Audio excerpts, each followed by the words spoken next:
Welcome, everyone. This is Who You Got with Mello and Rado.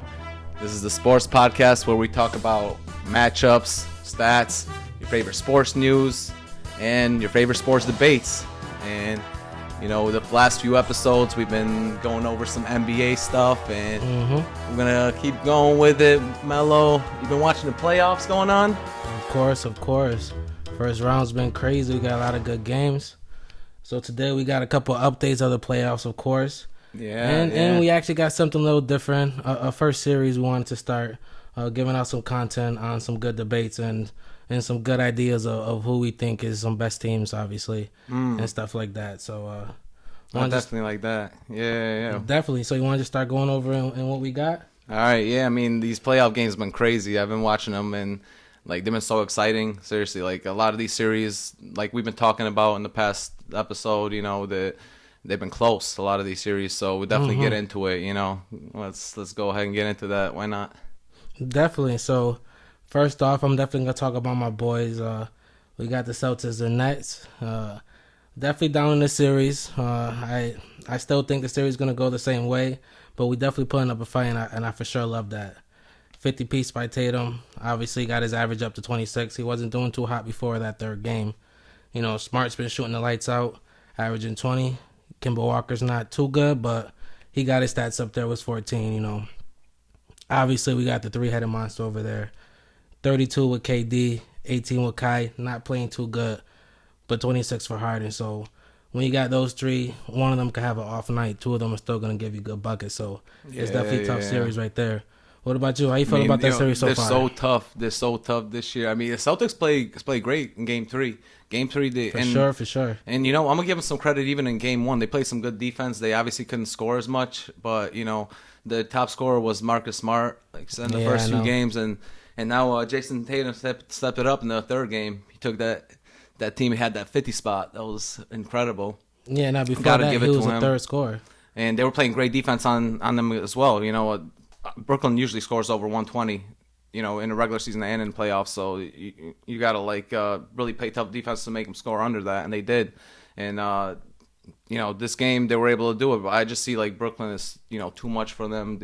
They got three people that can just score 40 right now. You know, it's either Harden when Kyrie can only score like 10 points. Harden goes off and he scores 41, you know, and also KD goes for 35 along with him. That's easily 70 points right there with two people. Like it's too much for one team to handle, you know. Yeah, they might have him on another game or two, but I don't know if as far as the whole series they're going to be able to beat him. Nah, I don't see it.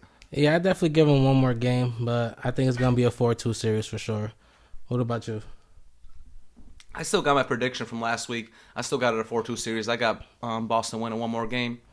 I think they're probably going to win a game in Brooklyn, maybe Game 5, and then you know they're gonna lose it in Boston again, Game 6.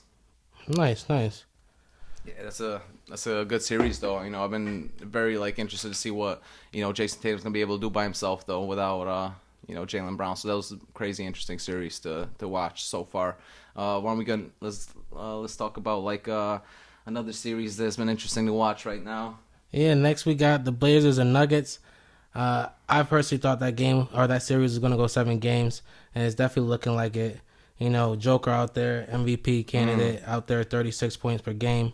Michael Porter Jr. scoring 19, and Aaron Gordon coming up with 14 points per game. On the other end, though, you actually got the leading scorer in the playoffs right now, 40 points per game. And that's just literally going just straight off, you know. But with CJ scoring 21 and Melo scoring 13, we already know what that defense is looking like. I still think it's going to be a definitely tough fought series, but I still think that's going to go 7 games to Denver. What about you? How you feel about that series? Yeah. I mean, to this one, we both talked about this one last week. We said it was a great series. This one's going to be crazy good to watch. You know, you got obviously stars on both sides, you know, Logo Lillard, and you got the MVP to be Jokic, you know. Jokic has been balling out. He took over Game 2 by himself. You got to give that to him. You know, he's been taking over the series by himself, you know, after Jamal Murray went out, you know, playing a team against 2 great guards. It's really tough for him to be able to just take over a game and have 35 points, you know, on the inside when they're able to score so good. Like you said, Lillard been scoring 40. He's averaging 37.7 in the playoffs with 9.3 assists. So he's been delivering the ball. Well, everyone else, even like Carmelo's playing his old team, so he's a little bit more motivated. I always thought this series was going to be a very tough series. They've both been playing tough, and I think it's going to be a 7-game series. But I think I got Portland in this one. I think they're going to win it that last game. No, they're definitely hungry. They definitely got some young hungry boys too. And some old veterans who want a ring. So. I'm gonna be honest. I know they didn't look good in the regular season, right? But now they're looking all right. Carmelo's been starting to play a lot better the last 10 games, and going into the playoffs, and now actually in the playoffs, he's been playing great, playing against his old team, and I think if that continues, they could actually make a big run. For sure. I mean, obviously, Logo Lillard, we know he can actually hit a clutch shot at any time. So I would say you can just call him Logo. That's we'll just call him Logo. Why not? Right? Why not? Yeah, Damian's a beast. He's really been killing it. So yeah, like I said, I got that series 4-3, but Portland. So the team winning it. So it's gonna be interesting. No, for sure. Either way, it's definitely good basketball all around. I know. Yeah, I'm excited to see if Joker's really gonna get his MVP. No, for sure. We definitely gotta wait. Hopefully, he's on the playoffs when it happens. Right. We'll see. Yeah. I mean, it's gonna be big. Yeah. So bringing the ass whooping over here with the 76ers and Wizards. Ooh. Yeah. 3 on them right now. Yeah. You got Tobias going off for 28. And B scoring 26. Can't nobody stop him right now. Yeah, that series has been pretty much ass whooping. Oh, no, for sure. And then you got Ben Simmons with a triple-double, 14, 12, and 11. Oof. I mean, you got B over there scoring 33, but the next best person is Russ with 13. Can't nobody score over there, and can't nobody stop Embiid. It's just a straight ass whooping, and I think they're going to close that shit out in 4 games easily. Easily. What about you? How you feel about that series over there? See, I mean, watching game 1, I really thought that it was over already. I thought it was gonna be a 4-0. But watching that third game, I did see them play a little bit better defense. Obviously, there's still nobody that can defend Embiid. They still have a tough time against him, but they got guys that can actually defend Ben Simmons a little bit better. Rui Hachimura, I'm going to keep saying his name because he's a really great defender in this series. He's been playing great defense against. I know you said that Ben's been averaging a triple-double, but, it's tough to guard a guy like that, And, for sure. And he's been guarding him pretty well, and he's been averaging 15 points as well for Washington, which is not bad, for a team that needs scoring. Other than, Beal and Westbrook, you really don't see anyone else on that team that can really score, and you need him. They got Robin Lopez, who's been getting a lot of rebounds. He's averaging 11.7 rebounds in this series, so he's up there with Embiid, getting 6 offensive rebounds a game. So that's actually a big for them. I think they're actually going to take 1 game. I'm going to give them a chance for 1 game. I'm going to give them game 4. It's going to be in Washington. Well, they have to pull in the next one. It's over. It's pretty much it. I'm going to just give them 1 game though. I think they could take 1. Honestly, I think if it comes down to the Sixers, they got 1 more game to close this out. I really think Embiid can really just go in there and take over. Oh, I'm sure they're motivated. If he have just a real dominant game like that, no one's really stopping him. And they trying to go center by committee over there, throwing bodies at him. But at the end of the day, he's just such a monster. And then you got shooters over there. Tobias scoring over 25 a game, so you just can't stop him. Ben got the ball in his hand. He's a threat. He could score. He could pass. You know what I'm saying? Good defender, obviously. I seen him trying to guard Russell and Bill. So, yeah, I definitely don't think that series go past 4. I definitely think it's over right now. Yeah, I mean, it could be over before it started, but I don't know. I just believe in, I don't know, Beal, I think he can shoot for 40 1 game, maybe even 45. He was the second leading scorer in the regular season. Right now he's still averaging 36 a game. I think he can easily just go for 40 1 game, take over a game, show that he actually is a scorer that everyone thinks he is. Right. And honestly, if you look at it, I don't know how much longer he's going to be on that team. Right now he want that ring. He wants to be somewhere where he can actually win, and I don't know if Washington's really the place for him. That's kind of why John Wall left, and I think he might do the same thing. He might want to get traded, and if it's not Washington, he kind of wants to showcase himself. If this is going to be the last game, if you think they're going to go 4-0, at least either go as hard as you can. Try to get a 45 spot or try to win the game. Hopefully he wins that game, at least one. Shows that he can do it by himself. Nah, I hear you, but I definitely hear in the part where he's definitely leaving. Yeah. My man definitely want to be on a team that's contending for a title for sure. Yeah, I know. I wonder who's going to trade him for him, though. I don't know. You got to trade a lot. You got to trade a few first-round picks and a play. I mean, you see what he's been doing this year. It's insane. Him and Curry got like 33. Just missed out on the ridiculous. scoring title for sure. Yeah. I mean, scoring threes all over too. So he's been balling out. Definitely. Out. Yeah. So the next playoff series we got back on the West is the Lakers versus the Sun. Like I said last week, the scariest 7 seed you probably ever see. We got AD out there going for 27. LeBron got 26 and 9. And Schroeder going for damn near 20. He got like 19 something. Ooh. Obviously you got Book over there scoring 25. DeAndre's doing work scoring 21. But that's about it. CP3, he's trying to do what he could do. But with no depth on that team, you got AD and LeBron. And different people who can honestly show up at different points in the game and different nights. Dennis consistent. He's been showing he's going to try to be consistent, at least 10 to 15. Kuzma can go out there. I don't really think he's too consistent, but he can go out there and give you another 10. He can give you a 15. He can even give you a 20, 25, depending on how he's feeling. So as long as they keep playing good defense, I definitely feel like the Lakers maybe might give away one more game. CP3 is definitely like a point guard, so he might just go in there and really try to take control. But I definitely think it's definitely going to end 4-2 with the Lakers definitely going on to the next round. What about you? How you feel about that? Yeah, I mean, I had this series going 4-2 before, and I'm sticking to that. I think this series is, I mean, some people call it like the underdogs are gonna win, but really, if you look at the Vegas odds, the Lakers are plus 300 favorites, so they're pretty much scariest 7 seed in the history. Yeah, I mean, if you look at that, that's debatable. I think like maybe like a Warriors 8th seed back in the day when they beat the Dallas Mavericks. That was a scary low seed. But as far as 7th seed, so we got to see how far the playoff run goes. For sure. But as far as right now, the way they're playing right now, for sure they're so scary. Like you can't just take them for granted. For sure, they're not any 7th seed that you played. Obviously, right now home field advantage doesn't really count as much as other seasons because there's not as many fans in every arena. But as far as right now, they beat them at home. They beat Lakers beat Phoenix at home, which is tough to do because Phoenix has been really great at home. They only lost 5 games all season at home. Damn. So, for them to do it in the playoffs already, it's tough. It's gonna be a tough series for them. They don't have enough scoring after Chris Paul got hurt, though. Chris Paul hurt his shoulder in the first game, and right now they got nobody to score. You saw in the second game that really nobody could really guard LeBron and AD inside, and they just had too much size for them.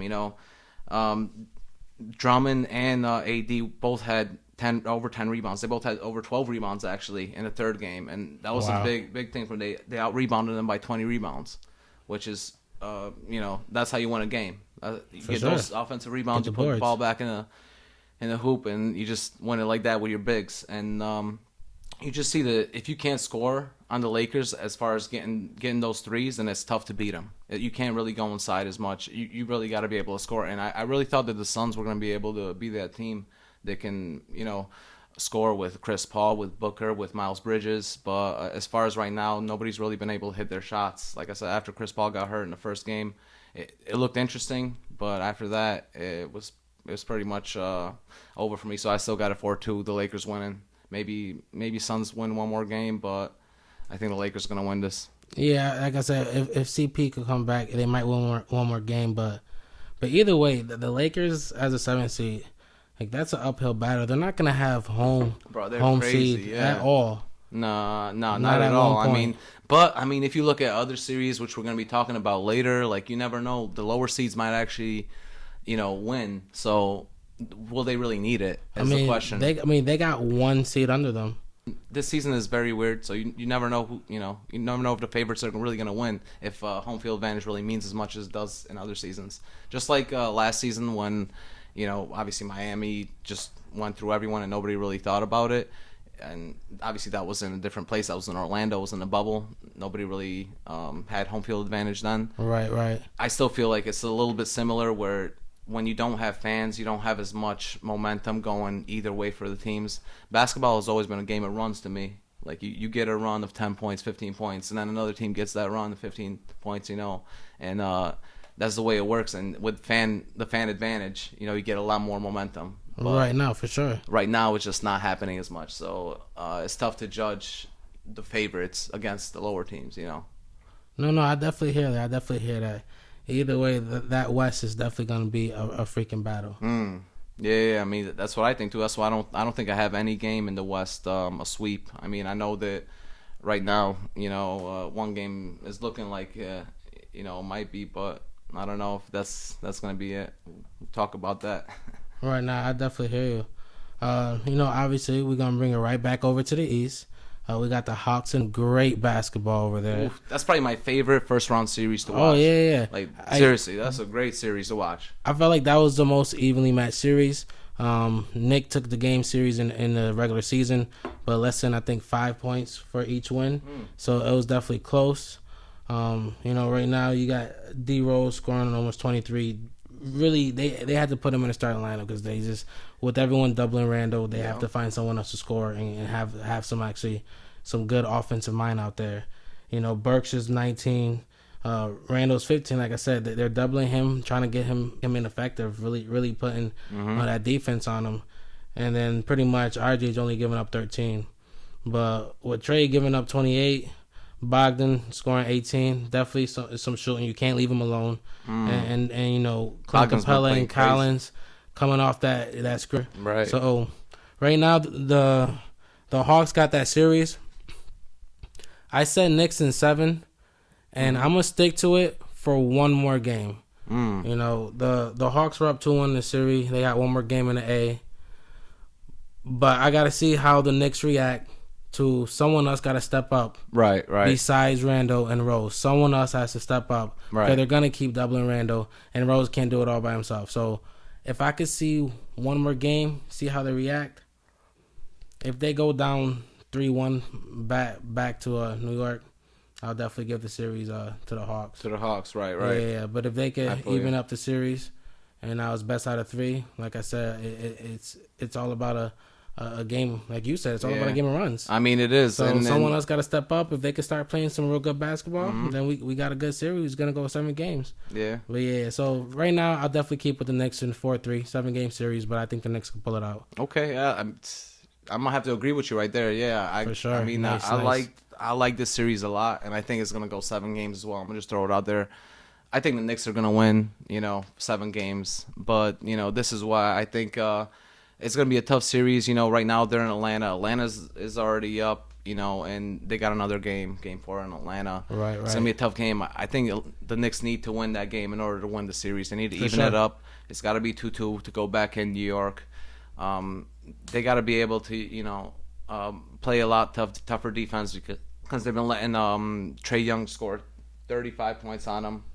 He's been playing really crazy, getting 8.3 assists. That man's PER is a 36.6. He's third out of all players in playoffs in PER. Damn. Player efficiency rating. That means he's obviously on offense one of the best. And we know that already. We know that he can shoot threes. We know he can hit mid-game. We know he got that crossover. Oh, for sure. Step back, so he can do his thing. It's going to be a tough series. Randall hasn't been playing well at all in this series. Like you said, they put Derrick Rose in the starting lineup. That was crazy, right? No, for sure, but they needed it. I know, but that was just like I obviously he won the 6th man award, and now that the regular season is over, they just put him in there, which is really funny because he was getting more minutes than quickly anyways. So But right now they gotta go what you know. But what works, yeah. I mean, For it's sure, 'cause working they gotta for put him. bodies on Trey. Yeah, They gotta have someone else who can And score. Derrick Rose is like 6'3". Obviously, he can defend Trey a lot better than Isaiah Quickly. He's a lot smaller, so he's still averaging that 35 points. So, you got to give that series right now to Atlanta. But in my mind, I think that Tom Thibodeau is being the coach. He's gonna step up the defense, and he's gonna be able to talk to the team. Bring him back in Atlanta, and it's probably gonna be one of my favorite series of this whole first round, actually. As far as the seven game series go, I think this will go distance. Oh no, for sure. That's definitely gonna be a really great series, and it's like you said, it's one of those. It's definitely gonna go 7 games, and you're definitely gonna love every second of it. Mm-hmm. But Yeah. I personally want the Knicks to pull it off for sure. I mean, obviously, I love Trae Young. He's a great player. He definitely do what he do. But right now, the Knicks is definitely a good story, and I'm definitely sticking with them. I'm trying to get them into the second round, so that's definitely who I'm going with for sure. For sure. I mean, yeah, you got 2 guys on the Knicks that were going for awards, so that would be a great story. They haven't made it since 2013, since Carmelo Anthony was on the team. So it's been a while for the Knicks. Everyone wants the Knicks to go to the playoffs. Everyone wants to see them. They're the biggest media center in the world, obviously. So I know for sure. Everyone big loves draw. New York. Everyone wants to watch them. So hopefully they do something in the playoffs, and I think we're both in consensus that it's going to be a 7-game series. Oh, Yeah. for sure. So that 7th game. Ooh, Ooh, I can't wait for that. Yeah. And they getting mouthy over there. They definitely talking to each other. They yapping. yeah, but that's gonna be in New York. It's gonna be in Madison Square Garden, Mhm. and I mean, Hopefully maybe nobody spit. I was just gonna say let's talk about what That's just a happened. fact. Like in that game, that was in Madison Square Garden in front of like a few celebrities too. That fan spin, which was a horrible and disgusting. We thing get that it, New happened, Yorkers. Y'all rude. We get I mean, it. that was terrible. Plus, it was like a fan right in the front, like doing it. Like, come on, man, how you gonna just spit with COVID and everything going on? That's Now, if 50 crazy. Cent would have turned around and punched you in your face, you would have been real tight. Oh man, honestly, the person next to 50 Cent and the girl next to him was Julianne Moore too. I don't know why Julianne Moore didn't come up and slap him too. Have you seen her a few movies be a villain? Nah, but definitely, especially with a pandemic going on. Yeah, I mean that's hope he gets, deplorable. I he gets really kicked hope out that of never there. happens in any NBA arena. I've been in NBA arenas where we hear fans be rude a little bit, but I've honestly never seen a fan go as far as spitting or even throwing a beverage or some sort of like food Or like popcorn, they did on yeah. popcorn on Russell Westbrook. So I've never seen that. I've only been to a handful of games, but that's one of the rudest things you could do. I mean, it's very disrespectful that you could do that to somebody, especially if they're having like a tough time already losing the game. Yeah, or for something. sure, Like, for come sure. on. Nah, You know? definitely. So I definitely don't think that people should have the mindset like that. These are players. They might not be your favorite players, but they got lives too. Oh no, for sure. They're professionals and they're humans, so Of course, that's like we all definitely- are. That's We all definitely are. fessed up. So we're gonna go bring it back to the West for the next series. We got Jazz versus Grizzlies. Definitely a good series, but even with the game Morant just had, the Jazz definitely showed out to try to be the better team. I mean, when you got 1 versus 8, I always feel like most of the time that's written in stone. So I definitely think, you got Donovan Mitchell scoring 25, Bojan scoring 23, and you got Conley with 21. But like I said, you got the better team right there. Everyone's doing their thing. You got a good defensive center over there Right. who's contention for defensive player of the year. Exactly. Jock One can of go the off best. for 30 plus. They can give Dylan a good shooting game here and there. But other than that, besides Valanciunas getting you a double double, it's not enough. That's it. My man just literally scored what was it, 40 something, Yeah, he did. and Scored still at lost. 43, and he And lost. still lost. Like at that point, what are you gonna do? So I might give him one more game for the Grizzlies, but I definitely think that's gonna go 4-2 for the Jazz. Definitely feel like that's gonna get ended in 6 games. I don't think it'll go 7. But like I said, I'll give them one more. Them boys got some fight in them. They some young bucks over there with a good bark. So we'll see. What about you? How you feel I about mean, that they series? definitely got that bark. I mean, you saw they won game 2, and they came in and like actually showed what they're made of. Obviously, coming in from winning the play-in tournament against one of the best teams. Obviously, it wasn't at full strength. The Golden State Warriors didn't have Klay Thompson, just was Steph Curry, but they did beat him in the play-in. So they were able to. And let's talk about before that too, because there was 2 games in the play-in. They beat the Spurs before that. Got some fight in them. They've been pretty much playing playoff games the last 4 or 5 games. It's been a playoff game every game. If they would have lost, it would have been a disaster. So, being able to even win one game against the Utah Jazz that everyone thought was the best team, in the NBA as far as record goes, as far as for sure, best in the West, as far as top defensive rating in the West and in the league goes, everyone thought that they were the best. And right now they're already playing them pretty well. The third game was tough played as well, so we'll see what happens. I think it's gonna be a tough series. I do think that Utah's gonna move on, but I think it's gonna be a 6-game series. I think it's gonna be 4-2 as well. They're gonna win one more. I mean, John Morant scoring 36.5 points a game, killing it. As far as like a second-year player scoring that in the playoffs, like that is ridiculous. Everyone thought when he came out, everyone thought Zion Williams was gonna be the guy to make the playoffs, the guy that's gonna take over in the playoffs, the generational talent. But as far as right now, like Morant scoring 36.5 and assisting 7.6 in the playoffs, that's crazy numbers for a second-year man. So you got to give him some props right there, doing it on a 8th seed that nobody really gives any chance. Right, nobody gives them any chance. So I think they're gonna win 2 games against the number 1 seed. That's pretty good for them. That gives John Morant some confidence to go into the next season and actually hopefully push his team a little more. They got a lot of young guys. Justin Jackson they got out there, so, Grayson Allen as well. No, getting them young guys good playoff experience is definitely something that these teams value. So right. Definitely getting them used to the pressure, understanding what it feels like, going there, trying to play some real good basketball, and having to step up in certain moments. So definitely, as an 8th seed to fight their way into the play-in tournament like they did, they knew they was gonna get that 8th spot. They still wanted it. They still want to fight. Obviously, they're not gonna sit there and roll over. But, exactly. That's definitely a good season for them, and they're definitely going to come back next year a lot more thirstier. No, for sure. Obviously, when you got free agency, we'll see who we get. We'll see who's out there. They can always add another piece out there. I'm going to be honest, it's going to be tough in Memphis.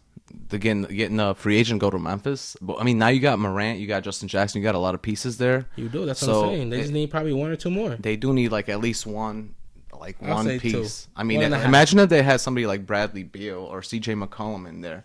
They would be, scary. They would be scary. Nah, that would, bro. That would be a scary team. They need another shooter with Morant being able to distribute. That backcourt would be so freaking disgusting. Yeah, that would be one of the best, I think. I mean, we can't speculate on who's going to be a free agent and who's going to get traded or nothing. Oh, no, but for sure. They definitely need another player that could really take them over to the next level. And for sure, I'm a type of person. I always get excited with these young players.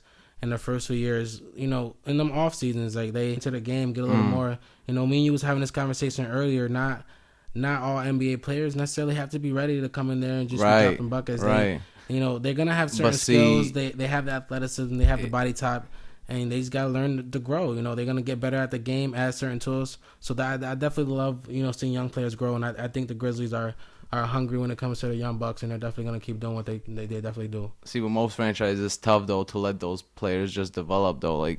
Lately, the past, 5 years. Nobody want to trust the process. No, I mean, everyone has to be, ready. You see, Trae Young, Doncic, you see those type of guys. You see, Jason Tatum balling out.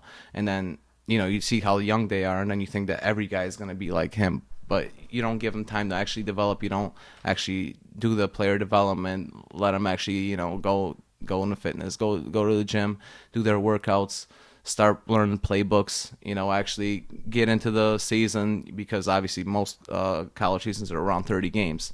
NBA season's 80 games, so most people really aren't ready for the NBA first season. It's a lot of travel. I was such a child between 18 to 21 years old. That's a fact. When you think back at it, you know what I'm saying? And they get thrown into so much, so. Plus in college, when you're really traveling, you're traveling around your own conference, which is around a similar geographical area. Right. In the NBA, you're going from west to east, east.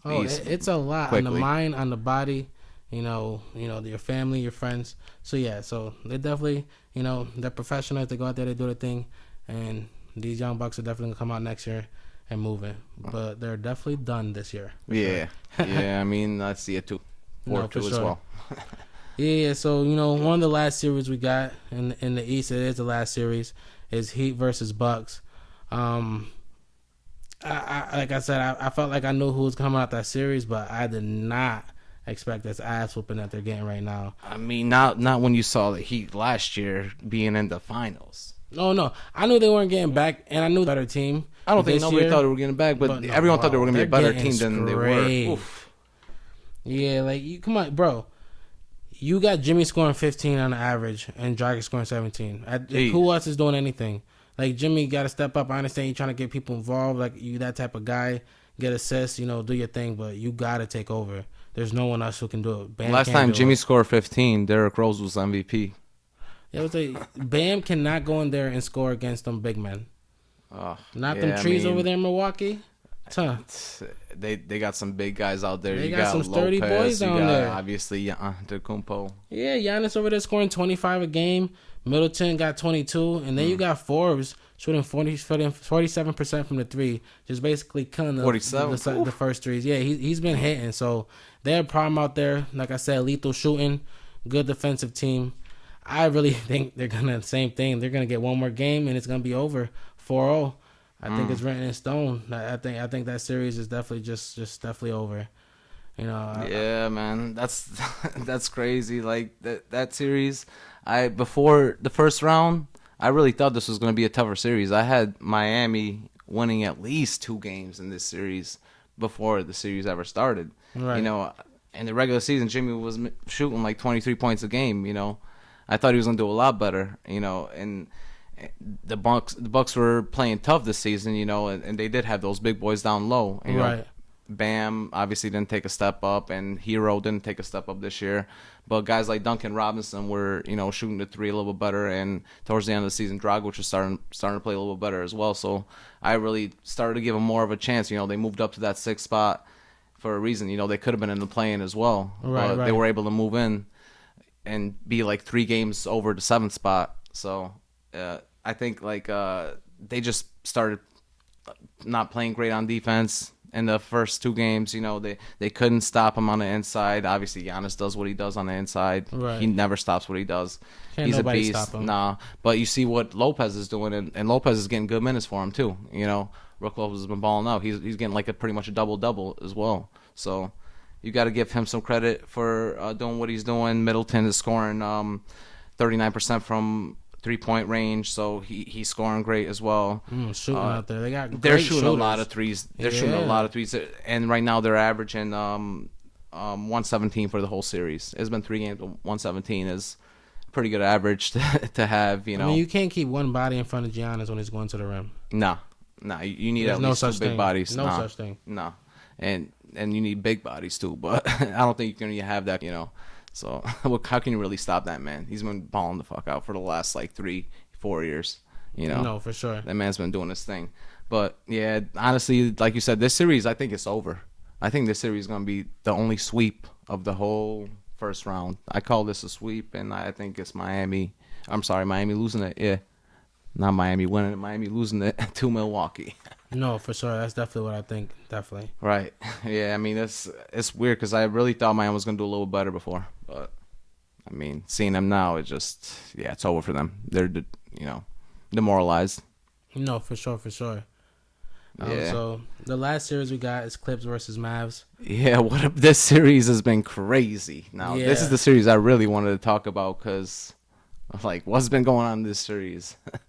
Well, we definitely did not expect the Mavs to come out and smack the Clips in the mouth like that and take those 2 games at home. Not at all. Not at home. Not in LA. Right there, honestly, drastically changed the series. That was crazy to watch. To win the first 2 games away in the Staples Center. At that point now, it's a 5-game series, and you got 3 home games.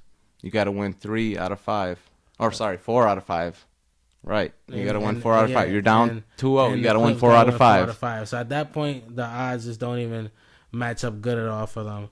Kawhi's out there scoring 30+, PG scoring 25+, but no one else is scoring besides Batum 10 points. That's it. Everyone else is just horrible. But unfortunately, everyone else over there in the Mavs is hitting. Luka got 35, Timmy got 25, Tim Hardaway, and Porzingis got 17, 20, damn near. So it's definitely an issue over there. Everyone's hitting on the Mavs. Everyone's missing on the Clips. They go back home for Game 5, but it really might just be over. Wow, really? I really think it might be over. Wow. What'd you have the series in the before the playoffs started? If you don't mind me asking, because I'll tell you as well, like what I had it, and then we'll talk about like. I had Clippers in 6, so it was 4-2. Okay, yeah, Clippers going in 6. Wow. There ain't no way they win 4 in a row. Wow. Okay. See, I still have a little bit different take on this one. So you think, man, you think the Mavs are just gonna take it? I mean, I'm not gonna lie. Like I said, I'm gonna give it one more game. Wait till Game 4 is over and see what it looks like, and then just reassess my opinion. You know what I'm saying? Yeah. I feel you. Of course. Listen, series, you can always do that because listen, when these teams, especially like I said, this year is a lot weirder than most seasons. This year, any team can win at the other team's home without no problem. It's not like most seasons where you have home field advantage and it's just yours. Anyone can win at the other person's home arena. And I actually had the Clippers winning 4-2 as well before the series started in the first round. But obviously right now what we've been watching has been a little bit of ass whooping the first few games. But they've been playing a little bit tougher. The second game they played a little bit tougher. Kawhi's defense has been better. Kawhi usually never scores around 30 points. Right now he's averaging 30.5 points a game. Let's say 31 points a game. Right. For playoffs, which he never does. He usually is a player that averages 25, plays more on defense, gets his assists, 5-6 assists, and then that's what he does. Right now he's been doing a lot more. He's you got Pat Beverly playing defense on Doncic, which is a lot smaller, and Reggie Jackson. Doncic is going to be able to like dribble around these guys. He's going to be able to go inside and get layups on these guys. So maybe if they could change that up throughout the series, I think maybe the series could really switch up. Right. As we saw in Game 3, Kawhi was playing a little bit more defense on him, and he actually started scoring more, as well as PG started scoring more. So I think this might be a longer series than you think. I think this might be a 7-game series. Now, I'm changing my pick from a 4-2 Clippers win to a 4-3 Clippers win. The 7th game, winning in LA Clippers in the Staples Center. I think Clippers are still going to win. I just think they got better players overall. As far as coaching, they have a better coaching staff. They're going to be able to... Yeah, they're definitely the better team. And they'll definitely be able to hold Porzingis down. I know we didn't talk about him much, but Porzingis has been balling out in this series too. But I just think they'll be able to match up well against him, the way that Batum's been actually able to like play defense against them, late in the second game, early in the third game. It's been a lot better. So we'll see what happens in the rest of the series. But I just think the Clippers have a lot more chance than people give them, even though they lost the first 2 games at home. I mean, that's just hard. That's just the worst thing you could do, really. It is. It definitely is. Losing at home, especially being the favorite. But the reason I just don't trust it is, like I said, this season has been so weird. And just like last season, I just don't believe in home field advantage at all. You see what the Lakers are doing. We talked about them. Right. I mean, obviously we see that Portland and New York series are tough. Both of these series are going to be going like long. So obviously, like a lot of these series, home field advantage really doesn't mean much because anyone can win anywhere this season. Nah, I hear you. But that's going to be one of them. Are they going to stay together? Like that's going to be like some crazy things to like worry about. Who knows what's going to happen? And obviously, if Doncic, takes this team, farther, are they going to be able to like take it to the next level? Are they going to be able to beat like the Lakers in the next round or whoever else they have to play? No, for sure, I hear you. It's going to be crazy. Yeah. So we just went through all like the matchups and stuff. And next up we want to do like something new for you guys on who you got. We were gonna go over like a little different topic. Yeah. So we're gonna start a new series. Obviously, one of the biggest reasons we chose to do this is the debates we've had throughout the years on just for sure. We always be having some crazy debates, right? Oh no, for sure. We actually just had a crazy debate literally just a few hours before we started recording this. Oh yeah, we'll definitely be talking like in the off season. We're gonna be going through some different topics like obviously LeBron and Jordan and some other different debates that everyone wants to hear about. Right now we got a lot of news, a lot of information, a lot of matchups to go get through. So we gotta be in this season. But once the off season is, we're gonna be going through some crazy debates that we really want to hear. But right now, what do we really wanna? We really want to talk about a different topic, right? Yeah. So obviously the playoffs started, so it got us into that mode. So we just started thinking about the best playoff runs and the best playoff teams, or not even the best, but honestly our favorites. Right. Yeah, because we kind of decided to let's do the best, but then it kind of to like, you know what? I understand this team was better, but this team was just so nasty. Like watching them play, the run they had, the people they faced, what they got through. So Right. it's definitely gonna be our favorite playoff teams. And, Right. We got a couple weeks in the playoffs. So basically, what we're gonna be doing is taking each decade. This week is gonna be the 2010s through the 2020. Right. Those 10 years. We're gonna pick our favorite playoff run. So it's a 1-year playoff run that a team had in that decade. And in the next few weeks, we're gonna be going through the decades in the past. This week is gonna be 2010 to 2020. Next week, 2000 to 2010, and so on.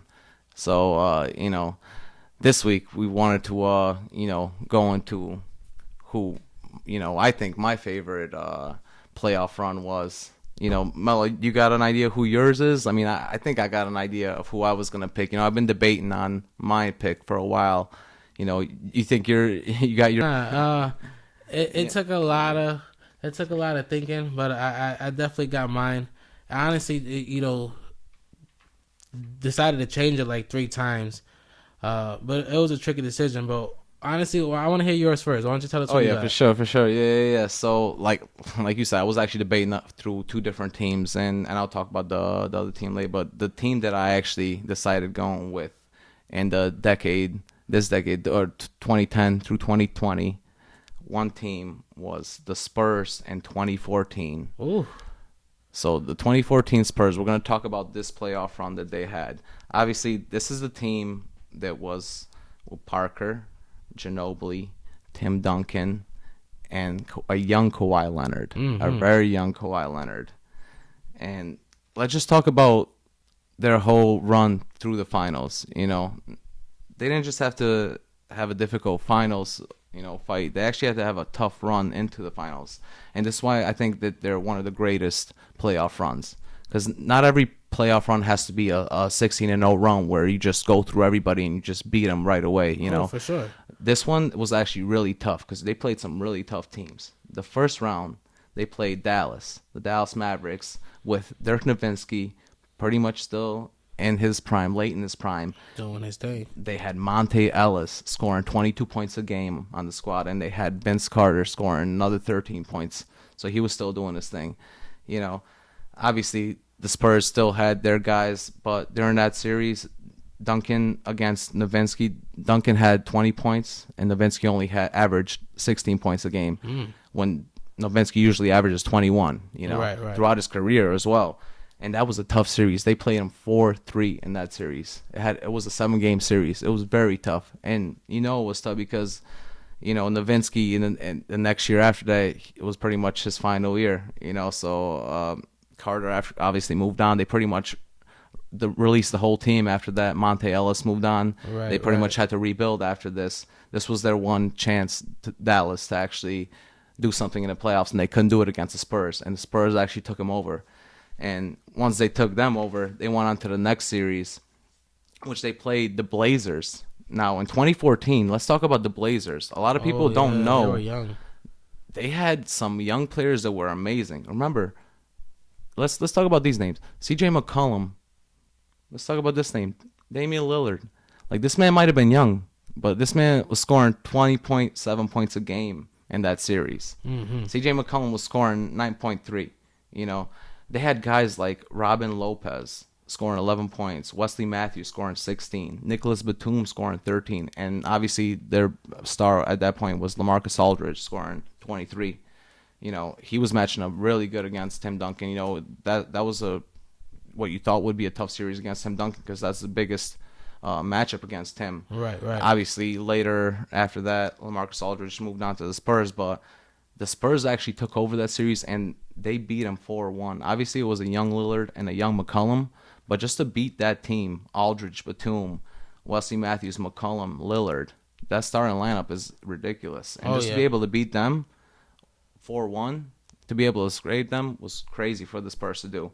You know, Ginobili in that series, he averaged 43% in threes. He got 16 threes in that series. You know, that's out of 4 games. You know, that's pretty much like 3.3 game. You know, so he was obviously hitting his threes. So once they beat them, they went into the finals, the Western Conference Finals, and they had to play a really tough team, which was the Westbrook and Durant Thunder. Oh yeah, Remember them? Nice. Oh yeah. Remember them?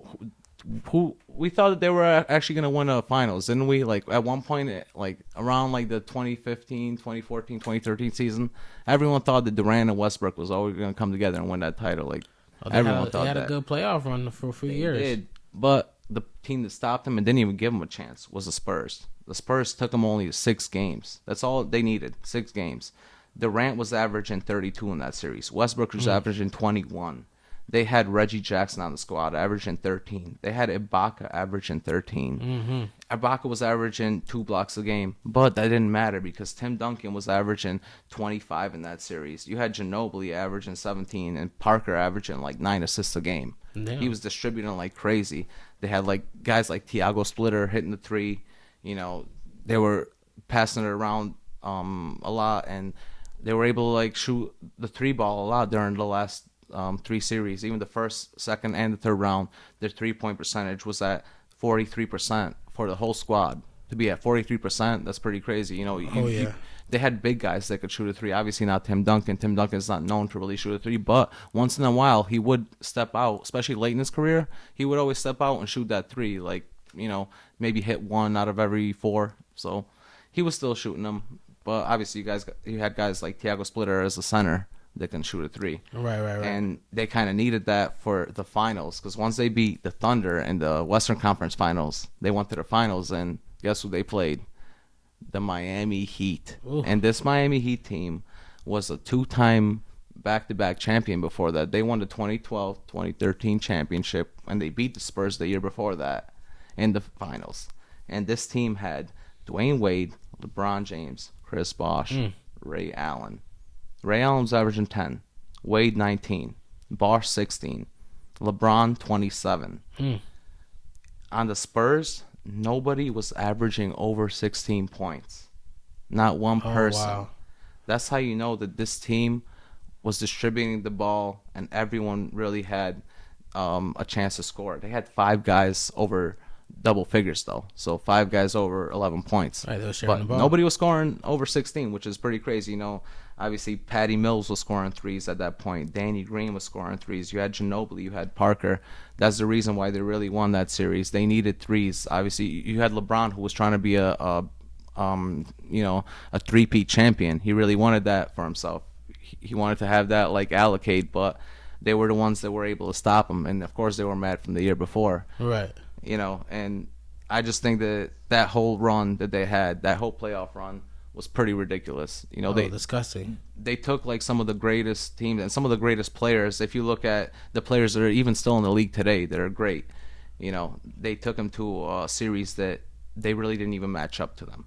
You know, and that's why I think they're a pretty great team and had a great run. And like I said, a great playoff run doesn't have to be, you know, you just beating everyone 4-0 just because, you know, you're better than them. It could be, you know, you're having tough matchups and you're playing tough competitors and you're actually beating them fair, you know. So that's what I call a great playoff run. So I got the Spurs 2014. What about you, man? What's your playoff? What's your favorite playoff run in the last decade? So, like I said, Duffel, a couple different choices. End up coming down to the 2010 Lakers, who actually beat my Celtics in the finals. So yeah, that playoff run was honestly just so nasty. You got Derek Fisher, Kobe Bryant, R.I.P. World Peace, Paul Gasol, and Bynum. So that was a discuss.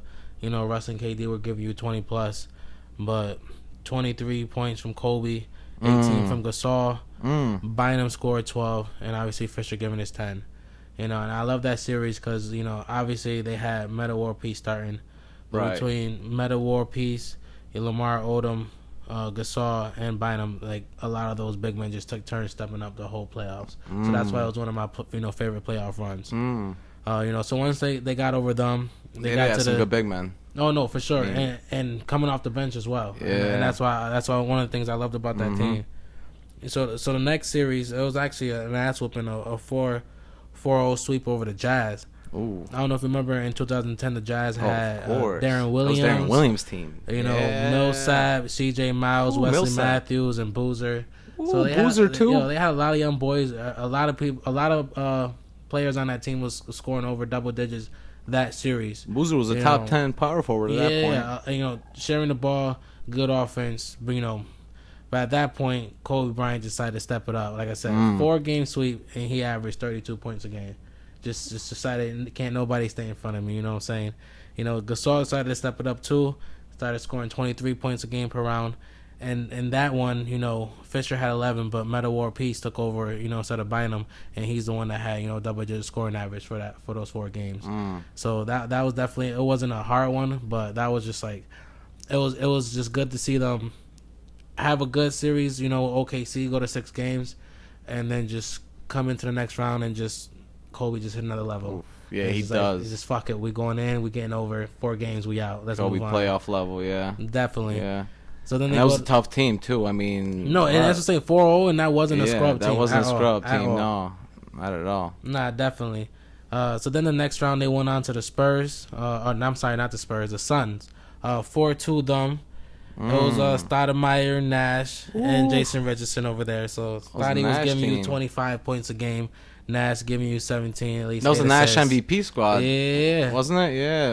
MVP season. And Jason giving you 16 points, But like I said, Kobe already turned on that level, so he was already on a whole nother level. He was giving you 34 a game. Gasol kind of dropped down. He dropped down to 19. But like I said, them big men was taking turns. That whole series, Gasol had 19, but Metta World Peace and Lamar Odom had 14 each. So you literally got 3 big men averaging over 13 points, and then obviously Fisher always coming in, giving you his 10 points per game. So definitely doing that thing. Hard fought series, won 6 games. They was able to pull it off, and then go to the finals against the Celtics. Ooh, I remember that. And it's so crazy because that was a historic finals too. That was. A lot of people loved it for the offense, but that was a very defensive finals.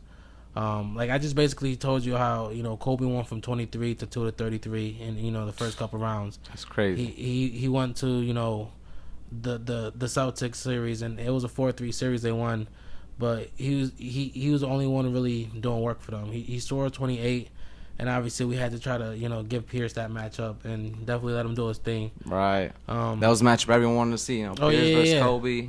And then Kobe actually did his thing on Pierce. Pierce only scored 18, but that was a series where the Celtics was definitely playing good overall basketball. So they had Garnett with 15, Allen with 15, and Rondo with 15. So you're literally getting them over 50 points from your starter. So that's easily good. But like I said, Kobe's obviously the best player in that series. He took over, got to that Game 7, and made sure they took that championship home. So that was it for me. That was 2010. Celtics and Lakers, all the stars in that finals: Garnett, Pierce, Rondo. Oh no, it was a star-studded game. Obviously, Paul Gasol and Kobe. Kobe, probably right. He was probably the best player on that. In the finals. Right, and for sure. Obviously, he took the Finals MVP too, right? Yeah, for sure. Of course, he did. Definitely. Kobe. So that was your favorite Finals run, you think? Yeah, definitely in this decade for sure. And it was just when it just started, good basketball. Right in the 2010s. Yeah. I mean, and obviously Kobe's last Finals ring. Oh yeah, so, definitely. Got to give it up for him getting his 5th, as well. Yeah. But since we went through our favorite Finals runs, I got a fun question for us. Why don't we take both of these teams? So let's say even though obviously both of these teams are in the West, I got the Spurs 2014, you got the 2010 Lakers. Right, but let's say they were in the finals matchup, just in a different reality in the Space Jam world. 2010 with Kobe and Pau, Spurs 2014, Tim Duncan, Kawhi, Paul. Obviously Parker and Ginobili. So that's definitely a hard series. For sure, got to go 7 games. Yeah, that's got to go 7. I'm gonna have to give it to the Lakers. So I know they're definitely gonna try to put Kawhi on Kobe, but then the issue is who's gonna guard Meta World Peace. Ginobili can't guard him. Nah, Meta World's way bigger. Way too big. Yeah. That's what I'm saying. They had big men and they had bodies to throw at Duncan. Right. They had bodies. The score wasn't a scrub now. Oh, that would have been such a nasty matchup. In those championship primes to see Duncan versus Gasol. That's what I was thinking about too. Gasol versus. That would have been a crazy matchup too to watch. And obviously, you had like the shooting guards. Obviously Kobe versus Ginobili. Ginobili's not as great of an offensive player as Kobe, but he was a pretty good defender. Right. As far as like playing Kobe's defense on him. Though. Kobe's Kobe. He's gonna score his points. You can't stop Kobe, and everyone knows that. And the thing is with the Spurs though, is like I said, they're like a team distributing team. They pass it around a lot. They obviously pass it to everyone. Everyone gets a chance to touch the ball, and I think like as far as like that matchup, it would have been very interesting to see if like Tim Duncan could overtake Powell. It might have not happened, but Kawhi would have been able to guard Kobe. Like, this is a young Kawhi, but he could still guard at that point. Remember, the 2014 finals that I was talking about, Kawhi actually won the finals MVP at that time, even though he was young. Right. He was a young Kawhi. Tim Duncan didn't win it. Parker didn't win it. Ginobili didn't win it. It was actually Kawhi that won it. So, you got to give Kawhi some credit as far as playing defense, in the finals. I think he always steps it up when it's a bigger moment. Obviously, Kobe always steps it up as well. And I think it will be such an interesting matchup, man. I don't know. Like, I go back and forth and thinking that, obviously, that Kobe would just take over and have that mentality and just win it all. Right. But then again, like, I looked at this matchup that they played in 2012, which was in between our years, 2010 and 2014. Obviously, not the same players. Kawhi wasn't there. Kobe was after they won the series, Powell was getting older, so it might have not been the same, but Spurs did win in a 4-3 series in the playoffs. But you know what? If it was Kobe in his prime, like it was, I might have to give it to Gasol better too. I might have to give it to Kobe as well. Like who you say you got in that 7-game series? Kobe Lakers, in a 7. 4-3. Yeah, bro. See, I might have to go with like Kobe. It is Kobe. He can always take over a final series.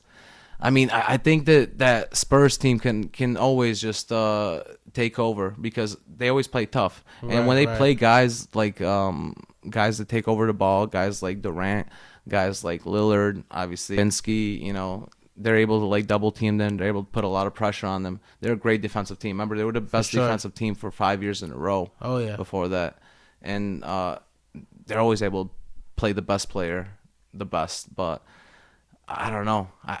I think that's a tough one, and I think that might be a 7-game series. I'm taking the Spurs. I'm taking the Spurs in a 7-game series. I can't take the Lakers, even though it's my man Kobe. I'm taking the Spurs, bro. I don't know, man. Because Kawhi could definitely defend them. Kawhi defended LeBron in that 2014 series, and Kawhi could definitely defend Kobe. LeBron was in his prime still in 2014. That was the year that they did two-peat the year before, and then that was supposed to be his three-peat. And Kawhi was defending LeBron, and he got the MVP. So I think Kawhi could have defended Kobe. I don't know. I think it comes down to if Kawhi defends Kobe, who guards Meta World Peace. Right. Yeah. No, the Lakers were big. Yeah. And then they had bigs coming off the bench. Like, they were big. Like, Derek Fisher's probably the smallest one they had. So that's an issue. Ginobili and Parker, both out there. Kobe's cooking both of them. And if you put anyone else on Kobe, can't nobody guard Meta World Peace. Yeah, no, he was a problem. And actually, I remember that 2010 series. He actually scored like and they weren't 3. They weren't switching everything like that yet. Nah. So they would have had to stick to their matchups. Yeah, stick with who you got. And Meta World actually won a game for them in 2010. He did score a clutch shot in the end. I think it was game 6 by himself. Yeah. It was like 2.3 seconds left, and they had the ball, and he scored it. And they were able to move on to game 7. So he is like a clutch shooter. Oh yeah, no, for sure. That's a tough one, man. Honestly, I go back and forth. I still like, obviously Kobe is the best man on the court, so he could just take over. Like Jordan, I don't want to take my aim away from him. I think he's always going to be able to just take over a game whenever he wants. Nah, I hear you. But the Spurs were able to distribute so well, and that's why they were able to beat some of the best teams. Great team basketball. Some of the Amazing great teams. Team basketball. Yeah. Prolific. Some of the teams that you never thought that they were able to beat, that should have won championships, that didn't yet because of them. No, for sure. But that was a great debate right there, though. Like I really think that was a good one, and we're gonna keep going with these debates. I think like next week we should do the 2000 to 2010 debate. The best playoff run. We should definitely keep going with the decades because these are great to think about, and I definitely like the team that you pick. I definitely like the team I picked too. So it's interesting to think about. We talking about NBA champions, so pulling our favorite playoff runs definitely gonna keep going with it.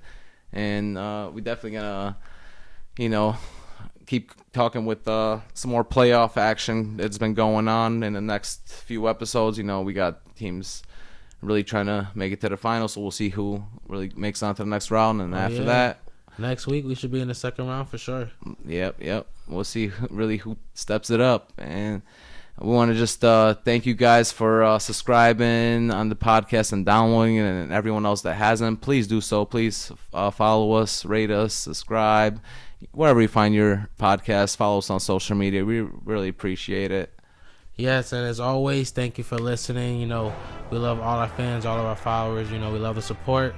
We got a lot of ideas coming out. We got a lot of good things coming. So we hope you're still here, as we move forward. So as we wrap it up, you already know what it is, man. Thank you for listening to Who You Got with Mello and Rado. Peace. Appreciate you guys. Yes, sir.